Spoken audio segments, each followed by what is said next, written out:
Hello Virgo, Sun, Moon, Rising, and Venus signs. Kamusta kayo? Sana po'y nasa mabuti kayong kalagayan. Welcome back po sa Star Tarot. At kung bago kayo rito, welcome din po kayo. Please subscribe, like, share my videos, and leave me a comment kung nakaresonate kayo. Thank you. So, first card ni Virgo, we have Three of Wands. Si Three of Wands, travel energy ito, no? So, this could be an international travel for some of you, Virgo. Or pwede rin naman na domestic, no? Depende sa inyong sitwasyon. But yeah, there is an energy of travel dito surrounding you. This is also, ano to implementation stage, no? Implementation energy na kung ano man yung plinano ninyo. So, whatever it is that you have planned out recently, maaaring ito na yung time no, na isa sa katuparan mo na 'to. Ito na yung time na i-implement mo na 'yan, 'no? Gagawin mo na 'yan. Kaya kung ano man yung naisip mo, kung ano man yung plano mo, this is the time that you are going to implement that. You're going to roll out your plans sa ngayon. So we have Queen of Swords, and so maybe you're going to be more focused on career sa ngayon, Virgo. Maaari kasi na na-focus ka sa ibang bagay recently. Maaaring, kumbaga parang napabayaan mo ng konti, napabayaan mo ng slight yung inyong career. Kaya ngayon, dito ka bubuhos ng inyong oras at atensyon. No? Babawi ka ngayon sa inyong career. At mas ito muna ngayon ang ipaprioritize ninyo over anything. So, we have Eight of Pentacles. Yes. This is trabaho, career, kaya most likely talaga pupuwedeng ngayon ka babawi, ngayon mo gagawin ang mga bagay na hindi mo nagawa, 'no? Magme-makeup ka kumbaga, sa mga bagay linked sa career mo or sa trabaho mo na na-neglect mo in the past, few weeks or days, ganyan. So, pero masipag ka 'no, pinapakita ni Eight of Pentacles kung gaano ka katiyaga, gaano ka kasipag, ka-persevering. Kasi si Virgo talaga masipag ka, 'no. Ano ka din, perfectionist, 'no. Kung may ginagawa ka, may trabaho ka, talagang gusto mo na almost ma-perfect mo, 'di ba, yung ginagawa mo. Kaya hindi malayo talaga na kayo ay pupuwedeng maanuhan ngayon, pupuwedeng kayo ay, mabiyayaan, 'di ba, na pupuwedeng siguro mabibigyan kayo ng pay raise, mabibigyan kayo ng pay raise, mabibigyan kayo ng, tawag dito, promotion, ganyan, 'di ba? Or award or reward, financial reward, ganyan. Kasi ma-a-appreciate 'no, ng ano mo, ng manager mo, ng employer mo, ma-a-appreciate nila yung kasipagan mo. Ma-a-appreciate nila yung sipag at tiyaga ninyo, 'no? Ay, sorry po. Nakakaloka. So, ayan. So, by the way, maraming salamat no, for subscribing. And if you haven't subscribed yet, subscribe na kayo. And also, maraming salamat din for not skipping the ads. Malaking bagay yan sa akin. And also, please click the join button sa baba na video kung gusto niyo na mag-join sa membership. So, we have angel number 616, Sanctuary. So, maaaring you need to find, di ba, your inner sanctuary sa ngayon in order for you to relax. In order for you to communicate naman sa soul mo, di ba?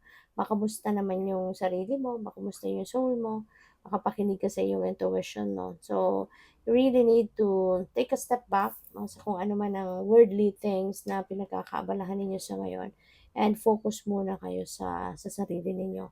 Kasi po pwede, no, na it's been siguro quite some time na hindi kayo parang hindi ninyo napapakinggan sarili mo, hindi mo nakakamusta yung sarili mo, ganyan. Kaya this is the perfect time no, for you to step back muna sa kung ano man ang iyong pinagkakaabalahan and find your inner sanctuary. So we have 525, reshape. Ayan. So change is coming na Virgo. change is coming. So, may mga bagay kang gustong baguhin sa buhay mo. May mga bagay kang gustong ayusin, gustong palitan, gustong i-improve, mga ganyan, ano. You are going to reshape your life sa ngayon. Maaaring may mga changes dito, no, na it might be a game changer.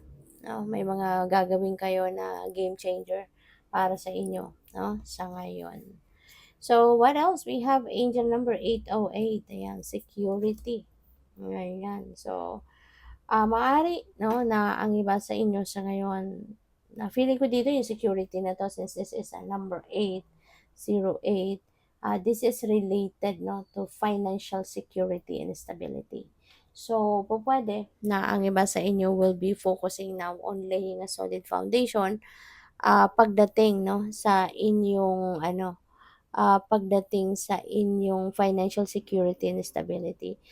Siguro, meron kayong mga gagawing investment, ngayon makapapasok kayo sa mga investment scheme, mga ganyan. You want to secure, kumbaga, your finances, yung ganon, no?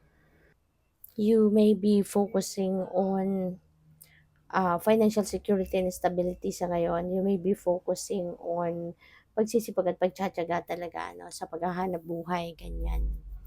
We have angel number 123, progress. Wow. So, maganda to. Kasi kung ano man yung, siguro nagkaroon ng may mga ginagawa siguro kayo in the past na nagkaroon ng mga delays, nagkaroon ng mga obstacles, mga challenges, but now, things are going to progress. No? Things are going to um, move forward na, move on. So, napakaganda nito, Virgo. Possible din, no, Virgo, na ang iba sa inyo sa ngayon, meron akong naririnig na business, ano, baka ang iba sa inyo talagang siguro nagnegosyo, and now is the time na magkakaroon na ng pag-asenso, no, yung inyong negosyo. Kaya, good for you. So, we have habit. Ayan. So, siguro meron kayong mga habits na puwedeng kailangan ng alisin, no? Puwedeng bad habit 'yan. Kaya pinapaalala sa inyo na hindi 'yan makakatulong sa'yo. Kaya might as well remove that habit, 'di ba? At kailangan ng alisin or ayusin, 'di ba?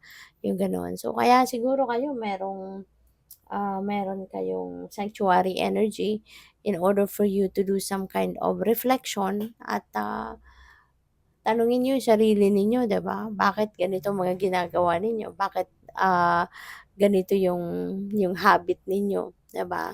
So, kasi baka hindi na yan nakakatulong sa'yo, hindi na yan nakakabuti sa'yo, baka nakakasira na yan ng ano ninyo, nakakasira na ng routine ninyo, 'di ba?